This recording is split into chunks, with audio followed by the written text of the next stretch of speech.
This week's episode is brought to you by lynda.com.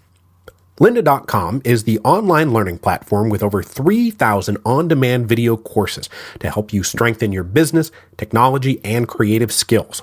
For a free 10-day trial, visit lynda.com/revolutions. That's lynda.com/revolutions. Lynda.com is for problem solvers, for the curious, for people who want to make things happen. Maybe you want to master Excel, learn new negotiation tactics, build a website, or boost your Photoshop skills. Go to lynda.com and feed your curious mind.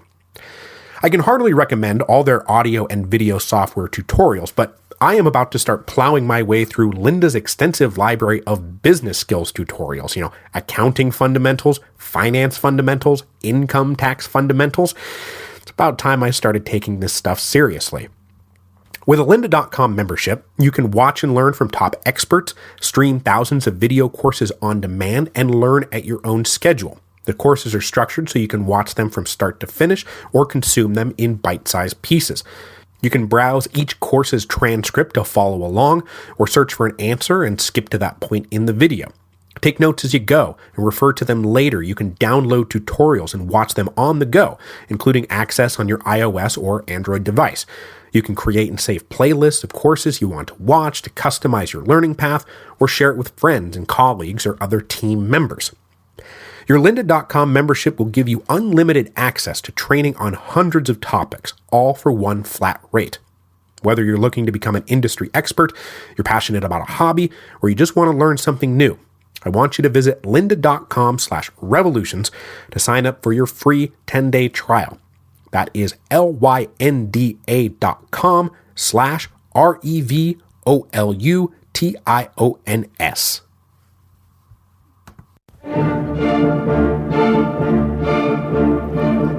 Hello, and welcome to Revolutions. Episode 3.42, The Whiff of Grapeshot. Last time, the Thermidorian Convention beat the pulp out of the left wing of the French Revolution. The attempted insurrections of 12 Germinal and 1 Prairial effectively ended the sans-culotte as an independent political force. Out in the departments, the White Terror was suppressing all the old Jacobin municipal leaders. So in the summer of 1795, the political left had pretty much hit rock bottom. A perfectly natural consequence of this bottoming out was that the long nascent political right was starting to believe that their time had finally come. And we're not talking about moderate revolutionaries here. We're talking about real honest-to-God monarchists. Those guys took one look at the space that was being opened up by the suppression of the left and said, well, boys, it looks like this might be our chance to finally step out of the shadows. But the Thermidorians had zero interest in letting these royalists come out of the shadows, so just as last week's episode was about beating the crap out of the left, today's episode will be about beating the crap out of the right. There's no better place to start this beatdown than out west, with the disastrous Quiberon Bay expedition. Now, we left the west 2 episodes back, with Lazare Hoche coming into the region to try to mix a few carrots in with the stick to bring the insurrection to a final conclusion. And from the time he arrived in August 1794 through the spring of 1795, Hoche was pretty uniformly successful. After all, he did come bearing a lot of carrots, freedom of worship and exemption from the draft being the 2 biggest. With their 2 biggest complaints resolved, enthusiasm for the insurrection waned amongst the people of the West. Hoche then signed a treaty with one of the main rebel leaders in the Vendée in February 1795, and then another treaty in April with a few of the main Chouan leaders, that is, the new rebels who were rising up in Brittany. But just as Hoche seemed to be putting the finishing touches on the peace, a couple of things happened. First, the convention turned its guns on the left, and the White Terror got going out in the departments. This, as I said, gave heart to conservative royalists like the Western rebels. Second, the final defeat of the British up in the Netherlands led the Ministry of Prime Minister William Pitt to consider other ways to strategically deploy British resources to continue fighting the French. The rebels in the west and the British had been in contact for a while, but with the British focusing mostly on trying to win the war in the north, and the rebels always a bit disorganized, the two had never truly joined forces. The failed March on Granville was the closest they had managed to come on that front. But over 1794 and 1795, one of the main Chouan leaders, a guy named Joseph de Puisset, had been steadily working his contacts in London, painting for them a picture of a vast popular uprising underway that needed only guns and supplies to break the entire region away from Parisian control. As we are about to see, though, Puisset was perhaps overstating things just a bit. But with their spies in Paris telling them that the right was indeed ascendant, the British decided to throw their lot in with Puisset. They started massing supplies to arm and equip 70,000 men in the Channel Islands. Puisset, meanwhile, traveled around southern England, drumming up support from amongst the various French émigré communities. A lot of those émigrés were old sword nobles, army officers who had been itching to do something, anything for years now, and Puisset signed up 3,000 of them to serve. Now, this was pretty good, except that Puisset had been shooting for 15,000. Oh well, no matter. When the expedition lands, we are sure to be joined by a population eager to be led back into the fight to liberate France from the revolution once and for all, and put 10-year-old Louis XVII, still a prisoner in Paris, on the throne. But just as the expedition was taking its final form, things took a minor twist when word emerged from Paris that 10-year-old Louis XVII was dead. Now, the nature of the boy's captivity and his ultimate fate are still a matter of historical debate. The main problem being that after the Restoration, almost all the records of his time in captivity were destroyed.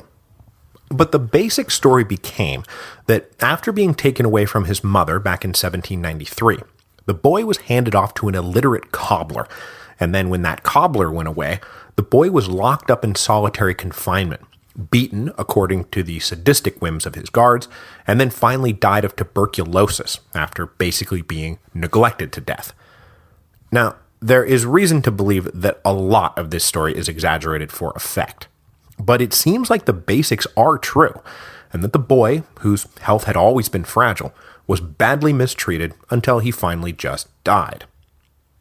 Living now in Genoa, the émigré Comte de Provence, eldest of Louis XVI's remaining brothers, immediately declared himself King Louis XVIII. He also issued a set of declared aims, which was basically, we're going to roll everything back to May 1789. Now, no one in Europe recognized the claim of the alleged Louis XVIII, which does give you some idea about just how little the other European powers cared about restoring the old Bourbon Ancien regime. Okay, so getting back to the failed expedition, though the British didn't really care about restoring the Ancien regime, they did want to cripple the current government of France. So at the end of June 1795, they launched the ill-fated Quiberon Bay expedition. That's the other adjective you see for it a lot, ill-fated and disastrous. That pretty much sums it up. The landing site for the expedition was obviously Quiberon Bay, on the southern side of Brittany, and more specifically, the narrow Quiberon Peninsula that juts south from the mainland. Now, it was a bit troubling to the British that the so-called mass uprising couldn't capture a proper port, but Puisset assured his handlers that was only because they didn't have the equipment. Once we land the guns, everything will be cool, I swear. And for like 2 seconds, it seemed like he might be right. When the émigré force landed on June the 27th, somewhere on the order of 10,000 Chouans did indeed rally to their cause. The small local Republican garrison was overwhelmed, and a beachhead was established at the base of the peninsula. But they were never going to make it off that beachhead. The combined force showed no cohesion, no chain of command, and no clear idea of what it was going to do next. The core of the émigré expeditionaries even refused to take orders directly from Puisset, who they considered an impure royalist because he had stayed in France instead of emigrating. So they elected instead to take orders from one of their own senior émigré officers. Meanwhile, the Xuan were truly disorganized peasants who weren't really taking orders from anyone. And so, as they all sat around on the peninsula trying to get it together, Lazar Hoche was told of the landing. He gathered up a well-disciplined Republican force of about 13,000 men and marched straight away to Quiberon Bay to put a stop to the invasion. Hoche and his army arrived on July the 3rd and found the Royalists still just kind of hanging out. Not taking any chances, Hoche advanced slowly and methodically. He took the base of the peninsula over July the 7th and 8th, and then over the course of the next 2 weeks, the two sides battled back and forth, but the Republicans continued to push down the peninsula. Hoche launched a final decisive attack on July the 20th. About 2,500 Royalist forces managed to escape by rowboat back to the British ships, including Puset, but the rest were beaten and trapped. That night, the two sides worked out terms of surrender, with Hoche apparently promising to spare all their lives, which, if he did make that promise, he had no intention of keeping it. After taking close to 6,500 prisoners, Hoche set up a military tribunal to identify émigrés under arms and have them shot. This, according to a law passed in the early days of the war in 1792. The Republic had no patience for nobles under arms fighting against the fatherland. Of the 1,000 or so émigrés captured, 640 were summarily shot. Along with over 100 Xuan charged with various brands of treason, Hoche executed about 750 men in the days after the pacification of Quiberon. So, the now failed Quiberon Bay expedition was supposed to be the start of a general uprising in the west, and further south in the Vendée, the rebel leader who had just come to terms with Hoche back in February broke the treaty and returned to arms. He had only made the deal with the Republicans because at that point he was isolated and the momentum was running away from his cause. So he was perfectly happy to be getting back to work in July, except then the news came down that Quiberon Bay was ill-fated and disastrous, and he was back to being isolated and fighting all on his own again. He concentrated his forces along the coast to hopefully secure lines to the British, but the momentum was already fast running away from his cause again. At that same moment, the French were signing the treaty with Spain that we talked about last week, which freed up loads of guys who had been stationed along the Pyrenees to march north into the Vendée, just as Hoche was starting to march south. So the remaining Vendée rebels were trapped against the coast, and that is where we are going to leave them for this week. Now, though the renewed fighting in the west was fairly easily contained, it did put the Thermidorian Convention on notice. Coupled with the continuation of the White Terror and cheered on by a right-wing press that was getting more strident and self-confident, it was clear that the greatest threat to the convention now lay to the right, not the left. So as the Committee of 11 worked up the draft for the new constitution, they had in the back of their minds that the most important thing right now was to ensure stability and make sure that when the transition to the new government happened, that it would not be captured by a bunch of conservatives who would undo the whole revolutionary project. Because though the Thermidorians aren't ideologues in any way, they did have things they valued. And remember, anyone who had been elected into the convention back in 1792 pretty much had to be a committed Republican. None of them wanted the monarchy to return. Beyond that, though, what they're really doing here is making the first stab at separating the bad revolution of August the 10th, 1792, which led to massacres and the Reign of Terror, from the good revolution of July 1789, which had led to the Declaration of the Rights of Man and enlightened social and economic reforms. Now, whether you can actually do this is one of the longest-running debates in the historiography of the French Revolution.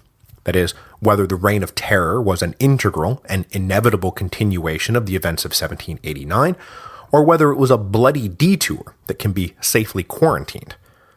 The Thermidorians are clearly the first to take a crack at separating the two, and say, look, everything was going great, and then some crazy buggers got a hold of the thing and ruined it for everybody. But now we are going to set things right. So the Constitution of Year 3 is in many ways an attempt to get back to the good revolution of 1789. And with the lessons of the failure of the Constitution of 1791 in hand, the Committee of 11 hoped to forge a constitution that would prevent the revolution from going off the rails again. This constitution was prefaced, as usual, by a Declaration of Rights in 22 specific bullet points. But of course, these would not be the same set of rights that had preceded the ultra-democratic Constitution of 1793. Gone was the statement that the aim of society was the common happiness. Gone were the rights to public assistance and education, and for super sure, the right to insurrection. Included, though, were all the greatest hits from Lafayette's original 1789 draft: liberty, equality, security, property. Oddly enough, though, freedom of the press and freedom of religion were both conspicuously absent from the list, although further legislation would ensure both. But counterbalancing these 22 rights was, for the first time, a list of 9 duties. Duties like the obligation of each person to society consists in defending it, serving it, living in submission to the laws, and respecting those who are agents of them. And also, every citizen owes his service to the fatherland and to the maintenance of liberty, equality, and property whenever that law summons him to defend them. So mostly the list of 9 duties were just different ways of saying, obey the law and put a uniform on if we tell you to. But number 4 did slip into a bit of the old Robespierre-esque belief that virtuous people make for a virtuous republic, so it said, no one is a good citizen unless he is a good son, good father, good brother, good friend, good husband. But mostly, obey the law and put on a uniform when we tell you to. Continuing with the drive back to 1789 were the definitions of citizenship and suffrage. Although it was not explicitly stated in the Constitution of Year 3, we are going back to the old active-passive citizen distinction. So, while everyone has legal and political rights, and duties, full citizenship and the voting rights that went with it were reserved for tax-paying males over the age of 21. No more of this universal suffrage business. But the franchise was actually even more restricted than that, because once again we're working on a 2-tiered electoral system. Primary assemblies would select electors to go off to a further assembly where the actual delegates to the national government would be chosen. And to be an elector, you had to clear a further property qualification that trimmed the list of actual voters down to just 30,000 men, which was even more restrictive than the Constitution of 1791 had been. So what was this very small club of electors actually voting for? Well, one of the major innovations of the Constitution of Year 3 was that it ditched the single all-powerful legislative house and created a bicameral legislature. The dangers of an all-powerful single house with no check on its power and or whims had now been thoroughly internalized by everyone. And somewhere in Switzerland, I hope that Jean-Joseph Mounier is smiling. The lower house was called the Council of 500, which, wouldn't you know it, had 500 members who had to be 25 years of age or older. This house would generate all new legislation. The upper house was called the Council of Ancients and would have 250 members who had to be 40 years of age or older. These guys would then have to approve or reject the legislation coming out of the lower house, and hopefully act as a check on any particularly crazy ideas. A further check on the power of the legislature was an executive branch independent from it. Now, there was obviously a lingering fear that a single executive would lead to monarchy or dictatorship, so the independent executive branch was actually a 5-man committee. A committee which gives the whole system of government its name, the Directory. The Directory would be tasked with implementing the laws passed by the Council of 500 and approved by the Council of Ancients, but they would also have control over the military and foreign policy, both of which would pretty much be the exclusive domain of the directors. They would also be responsible for all internal and external security. They would also appoint ministers to help them execute the laws, but those ministers would not run departments independently. It was more like day-to-day operations would be delegated to them, but the directors would run the show. To check the power of the Directory, they were given no veto power over any legislation, and they also had no control over the public treasury or the budget, both of which were denied to them because nobody wanted the Directory to turn into the Committee of Public Safety. Now, the last thing I'll talk about here, since it's going to play a direct role in the various political crises to come, is the tenure of all these elected officials. Election to the Directory would be for a 5-year term, but to ensure some continuity, only one director per year would be replaced. Since the first slate of directors would all be coming into office at the same time, the Constitution stipulated that each year, one of their names would be drawn from a hat, and then that guy would have to resign and be replaced. Once the Constitution had been in effect for 5 years, the directors would just start rolling over when their 5-year terms expired, but until then, who stayed and who went away would be a totally random affair. At least, officially random, because there are going to be shenanigans with this. As for the legislature, everyone's terms would be for 3 years, with a third of the delegates up for election each year. Okay, so far so good. But then the convention dropped what turned out to be a very controversial and unexpected bomb. The Law of Two-Thirds. The Law of Two-Thirds decreed that 2/3 of the delegates elected to the first legislature would have to be drawn from the ranks of the convention delegates. So only 1/3 of the seats would be subject to a truly open election. This is going to cause a major firestorm, so let's talk this through a bit. Obviously, the announcement that the next election was not going to be free and open was very unpopular, and I'm reminded of nothing so much as the Rump Parliament during the English Revolution, with their irritating and ultimately self-defeating pushes for recruiter elections that would ensure that they themselves remained in Parliament forever. But there was some wisdom at work in the Law of Two-Thirds. The leaders of the Thermidorian Convention had pinpointed Robespierre's self-denying decree at the close of the National Assembly as one of the key turning points in the revolution. And frankly, so do I. Clearing out all the National Assembly delegates in one fell swoop let a new cohort of radical leaders in to grab control of the subsequent Legislative Assembly. And none of those guys had a personal stake in actually trying to make the Constitution of 1791 work. So if the Thermidorian Convention just opened up the polls to everyone, I mean, my God, France might wind up back in the hands of a bunch of royalists. So the Law of Two-Thirds was meant to ensure some strong political and politically Republican continuity in the national government. And given the subsequent response of those royalists, I'm not sure that the convention was wrong to limit the scope of these first elections.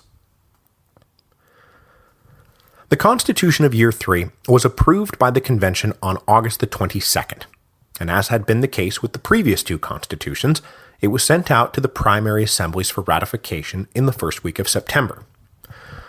Of the 5 million primary voters, 4 million did not show up. I mean, my God, I think I'm just going to stay out of this.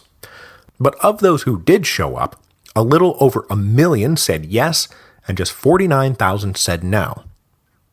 But on the further question of the Law of Two-Thirds, which was apparently also up for ratification, things were a lot closer.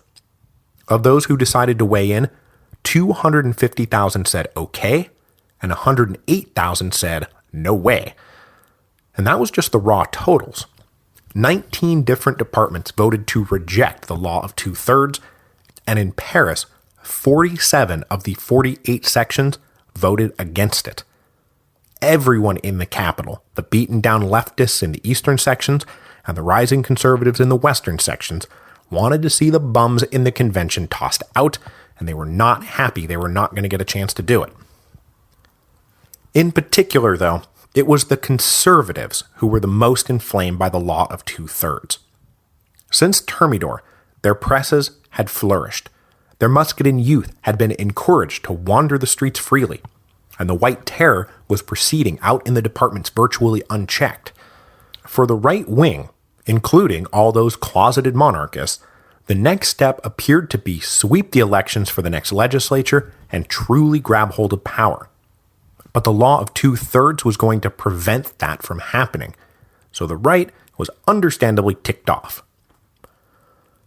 Recognizing that these conservatives now posed a major threat to the stable implementation of the Constitution of Year 3, the cynical Thermidorians started releasing a lot of the leftist leaders that had all just been locked up after Germinal and Prairial, and were now encouraging them to go back to their people and start preparing to fight in case the dread Royalists decided to make a power play.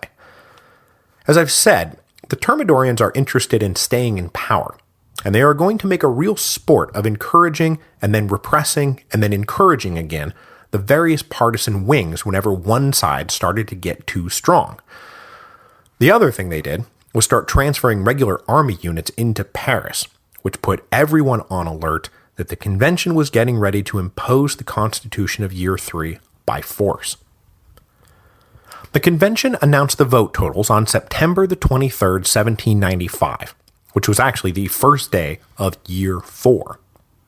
The Constitution, they said, has been ratified overwhelmingly, and so has the law of 2/3. But to make sure the vote on the law of 2/3 was more decisive than it really was, the convention provocatively threw out a number of results from the Paris sectional assemblies because those assemblies had reported back unanimous rejection rather than actual vote tallies. So this ratification announcement set off a chain reaction in Paris, but as I've hopefully now successfully foreshadowed, the looming popular insurrection would not come out of the poor eastern sections, but rather the better-off western sections, the guys who had just been defending the convention during the insurrections of Germinal and Prairial. The angry meetings and organizing and collecting of arms in the western sections to fight the law of 2/3 finally got going in earnest when word came on October the 4th that a spontaneous Royalist uprising about 40 miles west of Paris had been suppressed by force of arms. This news led 7 of the western sections to declare themselves in insurrection, and that means that it's time for Napoleon Bonaparte to make his second great appearance on the stage of world history, and the one that would keep him there permanently. When last we saw young Bonaparte, now all of 26 years old, he had masterminded the successful final attack that ended the siege of Toulon in December 1793. In recognition of his talent and accomplishment, he was named General of Artillery for the Army of Italy, which was operating along the Alpine frontier.